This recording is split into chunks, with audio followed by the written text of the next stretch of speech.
बहुत पुरानी बात है। एक बार जंगल में रहने वाली चालाक लोमड़ी जंगल में घूम रही थी। अचानक उसे सामने से एक गधा दिखाई दिया। क्या तुम मुझसे दोस्ती करोगे? अगर तुमने हाँ कहा तो मैं तुम्हें यह पूरा जंगल घुमाऊंगी, लोमड़ी ने पूछा। उसने गधे के सामने मित्रता का प्रस्ताव रखा।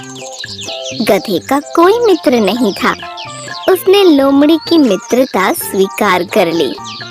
दोनों ने एक दूसरे को वचन दिया कि वे सदा एक दूसरे की सहायता करेंगे।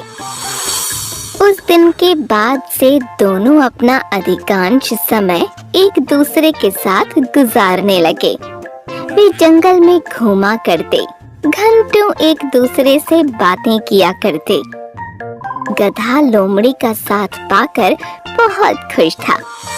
एक दिन दोनों जंगल के तालाब किनारे बातें कर रहे थे। तभी वहां जंगल का राजा शेर पानी पीने आया। उसने जब गधे को देखा तो उसके मुंह में पानी आ गया। लोमड़ी को शेर की मंशा भांपते देर नहीं लगी। वह सोचने लगी कि क्यों ना शेर से एक समझौता किया जाए।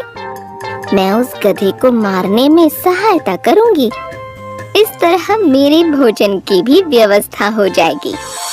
वह शेर के पास गई और मधुर स्वर में बोली, वनराज, यदि आप इस गधे का मांस खाना चाहते हैं तो आपकी सहायता मैं कर सकती हूँ।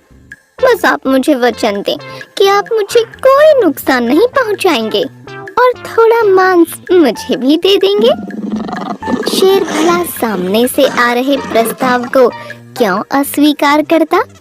वह मान गया। अगले दिन योजना अनुसार लोमड़ी गधे को भोजन ढूंढने के बहाने जंगल में एक ऐसे स्थान पर ले गई जहां एक गहरा गड्ढा था।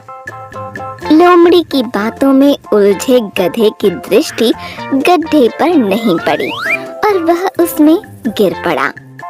लोमड़ी ने तुरंत पेड़ के पीछे छुपे शेर को इशारा कर दिया। शेर भी इसी अवसर की ताक में था।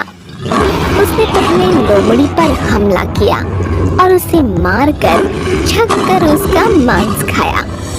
बाद में उसने गधे को मारकर उसके मांस की दावत उड़ाई। इस कहानी से हमें यह पता चलता है कि मित्र को धोखा देने वाले का परिणाम बुरा होता है।